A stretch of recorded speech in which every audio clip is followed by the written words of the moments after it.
But instead of offering solutions, the tools that they offer are often bundled with other services, making them very expensive. They are sometimes non-comprehensive and sometimes more than, or a little more than just a call the dealer button that requires a connection to the internet. The internet is fickle enough in my Boston apartment. Imagine having a broken tractor in the middle of a cornfield in Nebraska and being told that you need an internet connection to fix it. And that's if you can even get the dealer to sell you these tools. The overwhelming majority of John Deere dealerships that I have called said that they did not have software diagnostic tools available for sale. Many of the service reps I spoke to claimed that such tools are not available to the public, and you can't buy John Deere's customer service advisor, for example, on its website. You either have an open market for repair or you don't. Given how difficult it is to get your hands on even the non-comprehensive tools said to be available, it's no wonder that more and more farmers are calling for right to repair reforms.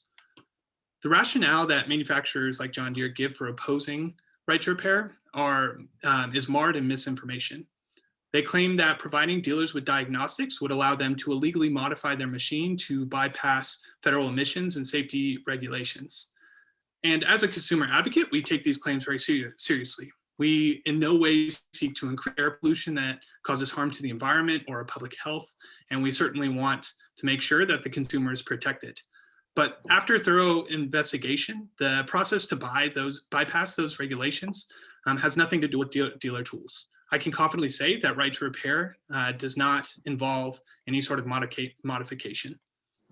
Additionally, manufacturers claim that giving access to these tools would force them to hand over intellectual property in the form of source code. But the right to repair bills that Senator Bradley and Representative Sullivan and Representative Hovis have introduced in their home states, as well as the 28 other bills in 18 states covering everything from farm equipment to smartphones, do not call for source code.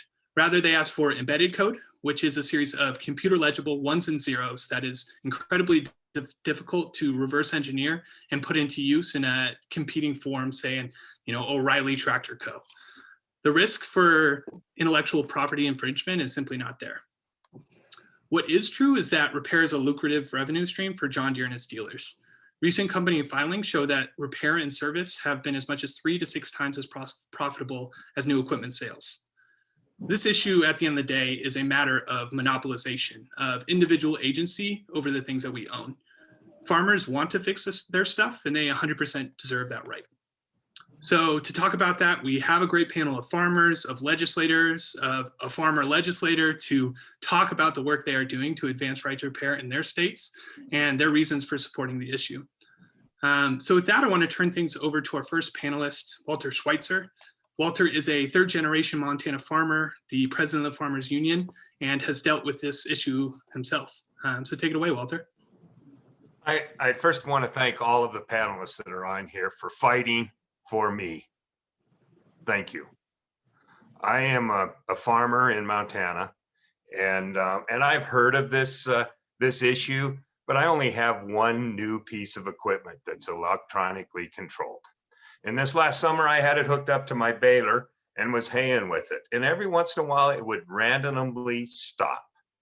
And I messed with it, tried fuel filters, tried fuel lines, was trying, checking all the electrical wires, but I couldn't figure out what was wrong. I was calling my dealer tech and made some suggestions, but he said that really what they needed to do is have the computer hooked up to my tractor when this problem happened.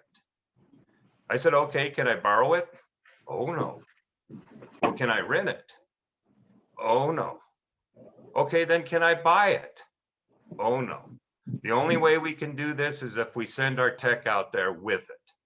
I said, okay, then what? Well, they'll ride around with you in the tractor until it happens. And I says, well, can they come out this afternoon? No, we're busy. It's haying season. All our techs are tied up right now. Well, when can they get there? We can maybe get there sometime next week. And I said, okay. So then I unhooked my brand new tractor. Well, brand new, 10 years old, but brand new to me. And I hooked up a 40-year-old tractor to continue baling. We sent my tractor to the dealer because they said this was probably the cheapest way to get it done. A month. They ran every once in a while when they had a free tech or I think probably a kid that swept the floor, would drive the tractor around with the computer hooked up until this problem happened. It eventually happened. And we found out it was a fuel sensor that was acting up and shutting the tractor down. The fuel sensor cost a couple $100, and the actual labor to replace that fuel sensor was a couple $100. But delivering the tractor to the dealer and all of the time diagnosing the problem, my bill came out to about $5,000. I got my tractor back and away I went. But this griped me.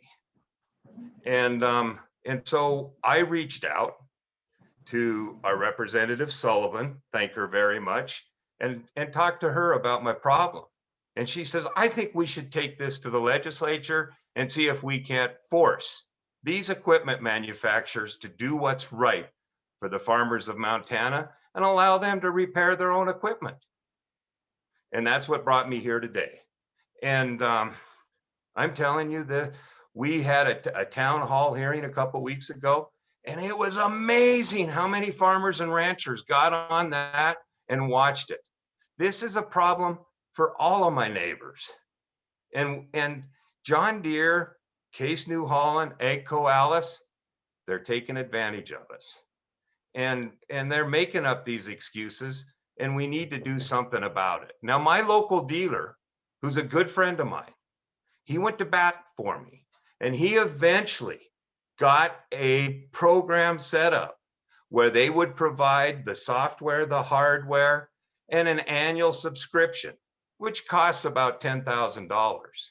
Now, if I had more than just one tractor, I would probably buy this, because when you're in harvest, when you're in seeding, when you're in spraying, downtime is expensive. Not just the repairs, but the loss of use of your equipment costs us money, and it would more than offset this. But most of them don't even provide this for you. I called all the dealers in North Dakota, Idaho, Washington, none of them would do this. And it's time we do what's right for the farmers of Montana and the United States. Thank you. Thank you, Walter. Yeah, it's pretty shocking to know that you're one of the lucky ones who could get your hands on the equipment, and it was still $10,000. Great. Well, next we're going to hand things over to Senator Jennifer Bradley, who has introduced S374 on right to repair, which just passed through its second committee earlier this week. So thanks for joining us, Senator Bradley. Love to hear a little bit more about the bill and your connection to the issue. Thank you, Kevin, and thank you for having me on this panel today, and thanks to all the panelists for being here. It's a great opportunity to share what's happening in Florida, which is clearly what's happening around the country. I was elected to the Florida Senate in 2020 and started campaigning probably almost 2 years before then. And I represent 11 counties, so I cover a lot of ground. Most of the population is in the county where I live, and I have a law firm in Orange Park, Florida, so I do not have an ag background. But as I went out to campaign across the district in a lot of these rural counties, at my first stop, I met with a generational farmer, and we went out to the farm and walked around, and he was telling me about his operation, and this was one of the first issues he raised. And I said, well, that's so you can't, and he told me the story about, his tractor went down and it was a fuse, and he knew that was probably the case because a similar malfunction had happened over the years. He knew that's what it was, but the timing of getting it repaired was going to be lengthy. So we had to load this tractor and take it to Lake City. It's a very geographically large area. There's nothing close. There's no authorized dealer that's close. So they took it out to Lake City and waited for the repair, and it was very expensive. And he was rightfully bristled at the idea that he had spent hundreds of thousands of dollars for a tractor, and he wasn't given the opportunity to be able to do general maintenance. And we discussed that day that should be, to me, that sort of violates your fundamental notions of ownership. And when you own something, you should have the ability to take care of it. And so I began to ask as I went across the district and met with other folks and just sort of proactively raised the question, is this something you experience? And it was without fail at every single stop. I met with the daughter of someone who owned a dairy. And she said, funny you mentioned that. Just this morning, I was online looking and bidding on vintage tractors that did not have the software even included, because I am so tired in this, in a dairy situation, very, not hospitable environment for software, and causes it to go down a lot. And so I began to look, and I saw that this legislation had been filed around the country and drafted and ag only, just the bill really that I filed just targets the ag equipment. And it's been a bit of an uphill climb. We haven't really had the support of industry, and certainly the manufacturers have come out in with a pretty loud voice. But we have gotten it through 2 committees. There's certainly an awareness now that didn't exist in our capital before about the issue. I've had a lot of farmers reach out and different operations reach out and say, "Oh my gosh, this has been a problem for us for years, and thank you for being a voice. Thank you for bringing this this issue to the table. We really didn't know." And so I'm hoping that the bill will be picked up in the House, because I think it's important for a representative on the House side to have the awareness of this issue, because it's not one that's going to go away. And as more things that we use in life are software driven, if we really don't claim our ownership of what we are entitled to, because it feels to me that really what our farmers have is a lease. They buy it, but they really aren't able to maintain it. They can't make any changes to it, and it seems as though the control from the manufacturer really extends through resale. And to me, that's a lease, and so that's not true ownership. And so we will continue to move on. I'm hoping that we can get through our 3rd committee, but it's it's been an incredibly interesting issue for me, and I've learned a lot, and certainly the farmers in my area are very thankful that they have a voice. Great. Well, yeah, thank you so much for all the work that you are doing to represent the farmers in your district and across Florida. So next we're going to go back to the great state of Montana to Representative Katie Sullivan, who is an intellectual property lawyer from Missoula, Montana. So I'm curious, Representative Sullivan, to hear a little bit more about your bill and how it relates to IP, as well as what you've been hearing from constituents and industry groups as you've gone through this process. Thank you, Kevin. So as Kevin said, I'm an IP attorney. I'm interested in tech policy, and I have been for a long time. And so right to repair for all kinds of different purposes has been something I've been tracking for a while. It's been on my radar. And when the Montana session started, as Walter said, you reach out and speak to a farmer in Montana, and they are going to bring up their inability to repair the tractor. And even though I'm not a farmer, because these types of bills are touching tech policy and intellectual property law, I thought, I can maybe be a good advocate for these folks. And so it's something I jumped on board, and I'm really glad I did. And so in terms of the bill, I do get asked a lot, at least in Montana, there's a lot of conversation about the IP and how it works with the bill. And I just want to reassure any listener that I'm an IP attorney. I'm sensitive to IP rights of businesses. I help people get patents and trademarks. And I don't think anyone that's carrying these ag right to repair bills has any intention of negatively impacting IP rights or taking rights from a manufacturer. And that is just not what we're doing with these bills. And in terms of Montana's draft, we're asking, for the right to purchase a diagnostic tool, make a repair. These tools are going to be made by the manufacturer themselves. We're not asking for third-party hacking. We're actually trying to move away from that, because that's happening now under the current situation. So I think we're actually moving some folks out of the black market and into the legitimate market. And we even have provisions in our bill in Montana that reminds folks that if they do illegal activities, they're still illegal. This bill isn't giving anybody the right to copyright infringe or anything like that. And so those are some reassurances that I've been passing around the Montana legislature. In terms of opposition, like any bill that impacts a large company, it's tough to be opposed by these large, well-organized and well-financed lobbying groups. I've had calls, a lot of meetings from lobbyists, and Montana lobbyists have been put into action. These folks are in the halls of our Capitol. They have direct access to our legislators.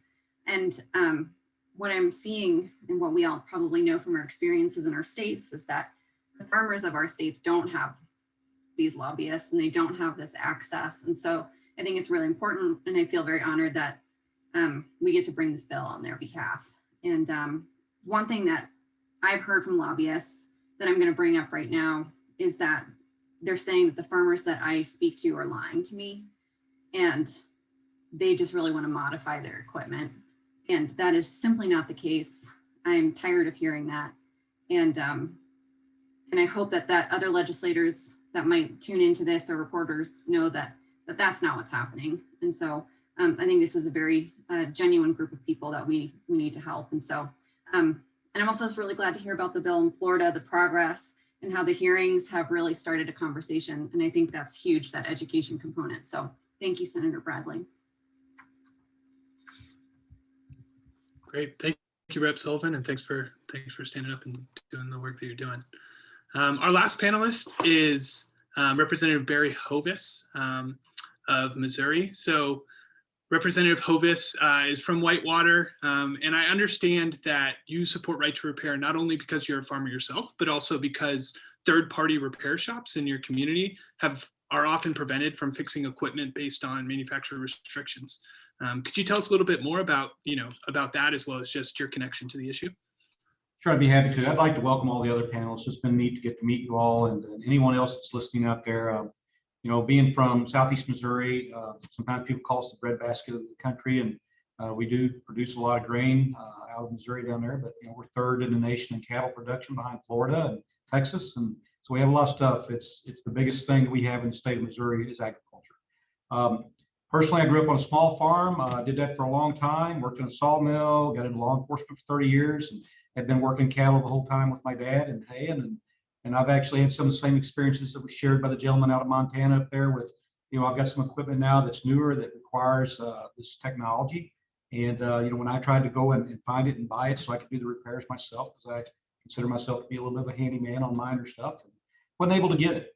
And then when I started talking to other farmers and some of the secondhand repair guys that do a lot of repair, because in Southeast Missouri, when harvest season starts, everybody's running multiple combines, tractors, everything. And we have two dealerships in Southeast Missouri that kind of butt up against each other, but they've only got so many service techs. And when you've got this new age equipment out there that has codes that pretty much, I want to say, locks it down on the higher end stuff, even trying to sync your equipment. So if you put a new part on, it's got to be synced to the tractor. And I wasn't able to get that type of stuff to be able to fix that and make that repair without having them specifically come to my place. And me being a smaller end farmer, I'm not some of the big guys that's running 20 pieces of equipment. I'm typically going to be the last guy on the chart there that gets the truck out to my house. And so I wanted to make sure that my whole focus with the bill that I filed, which I got a lot of help from people in your organizations, others, is I want the agricultural, and I added construction equipment to mine too, and probably need to throw forestry in there. But with that heavy duty equipment like that, I want to be able to see it like I see it on the automotive side. They've got an individual port that'll work on many different varieties of makes and models. And I want to be able to see the agricultural side get to that point where if you're a secondhand shop and they're not prevented, they're just restricted because they can't get the technology they need. They work on the older stuff fine, get you up and going. But when it comes to this newer stuff here, they are hitting a brick wall on that. And I know, in defense of John Deere, Case IH, I'm going to leave any of them out, Caterpillar, all those companies, I expect them to do well and make money. That's what business is supposed to do to stay viable. I do not think this is going to bankrupt them if we're able to get an agreement out of them, or either through legislation to bring everybody to the table to do what we did on the automotive side. And that's the point that I'm trying to make out there. So, and I can share many stories. I've had 15 people call in the last 2 weeks, giving me each individual story, and I won't be able to get them all in the testimony when we get a hearing on this in the next 2 weeks, but I'm going to have a couple of them come up and share some of the same things you were talking about and others. Thank you, Representative Hovis. Great. Well, now we'd like to open up the floor for questions from our attendees. So if you use the Q&A function to type in your question, we'll do our best to get it answered.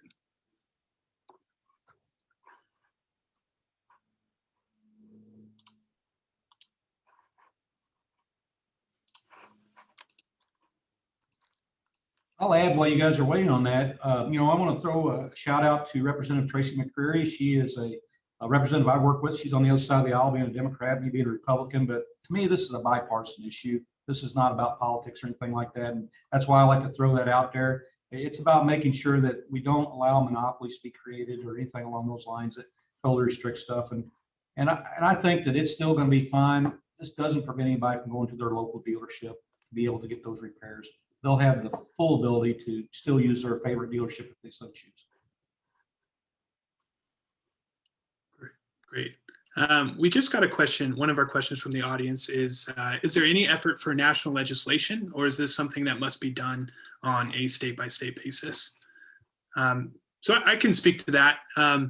So at the moment, all of the agricultural right to repair bills that are introduced are in the states. And this is something that could happen at the national level, but at the moment, it's really the states that are leading the way here and driving forward this effort.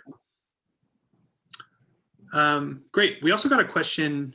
What are the domino effects for our food chain and society, that come from farm machinery being taken out of service?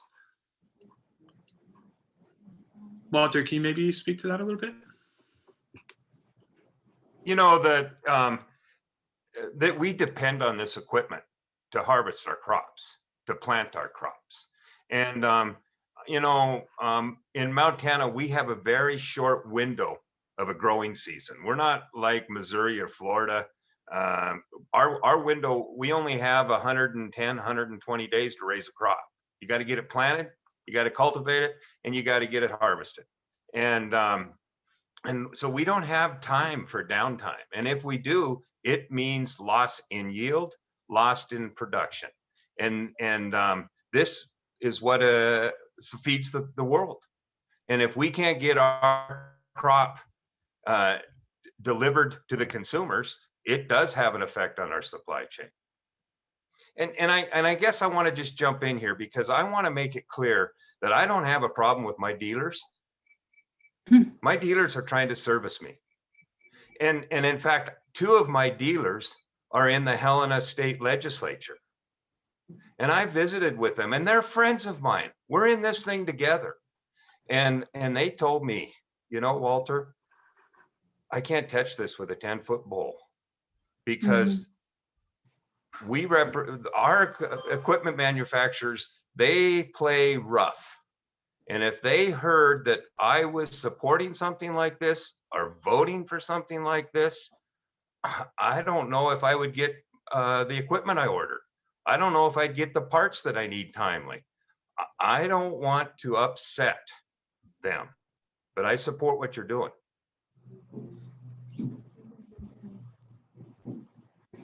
And Kevin, could I jump in real quick? Please do. And one of the issues, to your point, Walter, which is a very good one, I've heard from the dealers who and their message to me was, we want our farmers to be successful because that helps them be successful. And so they want it, they said they hate when they don't have a technician who can work on this. They know their farmers down for days. And in fact, they, in calls with them, they've said, honestly, we think the independent repair, I would welcome that for our bigger jobs. And we can actually get, because they're successful if the farmer's successful. And the more it costs our farmers to be able to have operational equipment and to beat weather and to have harvest deadlines, we make them not, they lose their competitive edge, not only in the state, but we have a lot of imports. I know in Florida we are fighting, not fighting, but competing not only with each other, but with the world. And when we put our farmers at a competitive disadvantage, it doesn't serve anyone. And the dealers that I've spoken to, absolutely, they want our farmers to succeed. It's a relationship, and they want to be able to service them, but the current system just doesn't allow it. So that was an excellent point. And thanks, Kevin. I'll just kind of jump back in. Food costs in the United States are half of what they were from the 60s. It was taking about 28% of a family's income. And from some reports I heard last year, because we had another bill, I think they said we were down around 13, 14%. I'd have to double check, but that's because farmers have gotten so good at what they do. They provide food at a smaller percentage of what it takes to buy now, and that gives people a lot of disposable income. And we want to continue to make sure that farmers are very competitive. I think we lead the world in what we do with technology and with the grains and the crops and livestock that we have. And I just don't want to see that by being diminished because we start adding these costs in here that we didn't see coming down the road with this protectionism and stuff. Thank you all. The next question we've got is, if this bill passes, will dealer access be provided? Rep. Sullivan, could you maybe talk a little bit about, the nuts and bolts of the bill and what is included? Sure thing, Kevin. I'll do the best I can. In the Montana version of the bill, what we're asking for is the ability to purchase these diagnostic tools, manuals and whatnot from the manufacturer. And so we are trying to take the burden off the dealer and having the manufacturer provide these tools. In our bill in Montana, we explicitly state that this doesn't require the dealer to participate, but it's not leaving them out as well. And so our intention is to make it so if the dealer wants to participate and they want, if they want to get in on this action and sell these things, there's nothing prohibiting that. But at the same time, if they're not interested, that the manufacturer can take that burden. And so we're trying to make it pretty neutral for the dealers in our state, but they can participate or they cannot. And we want to make it as easy as possible for them. And I hope that answers the question. Yeah, thank you. Yeah, I know that a lot of the legislation that I've looked at and the kind of template bill that this has come from really does call for whatever it takes to fix the tractor, whether that's embedded software, physical tools, or otherwise, to make sure that farmers do have the same access that dealers have to these kind of tools. Great. One of the questions that's I think is important to speak about is the illegal hacking that is often brought up when talking about right to repair. Senator Bradley, could you speak a little bit? I know that you've kind of addressed this in some of the hearings that you've held about what exactly is and isn't a part of right to repair as far as hacking goes. Sure, and this was one of the concerns that was brought up, as you mentioned in committee, the idea that, if we were to allow, farmers to have this information, that they would disable emission systems, they could change the horsepower, and my response is that that activity is illegal now. It would be illegal should the bill pass. And that the information that they are receiving, the information that I am requesting, which is to make available diagnostic and repair information, including technical updates and corrections to embedded software, that parameter of information, that wouldn't even allow those changes to you can't make those changes with that information, that it would require additional software or physical modifications to the equipment. And so it, and it also raises another point, which is at the hearing, what I heard a lot from the manufacturers is that they're already providing this information and that therefore legislation is unnecessary. But if they're already providing this information, we haven't heard about, it's the kind of a bit of the parade of horribles of if we give this, then X will happen and Y will happen. But they also say they're already giving it. And so it's clearly not been the issue that I think they are casting the fear about.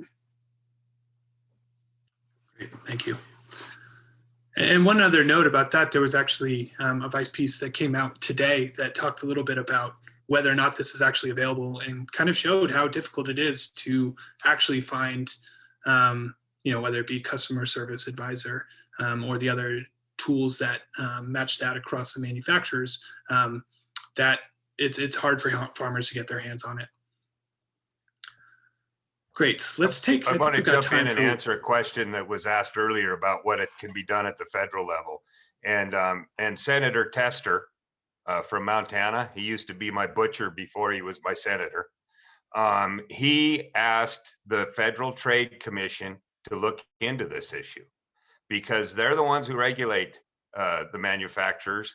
And this is a corporate monopolies taking advantage of the consumers. And they're supposed to police this. And so he's asked them to look into this issue. If anything happens from that, we'll see. Great. Thank you, Walter. Great. Well, with that, I think we are going to end our webinar here, but I want to send a special thank you to all of our panelists for joining. I know that things are very busy right now, so thank you so much for making the time to talk about this important issue, and thank you all who were able to attend. So thanks so much.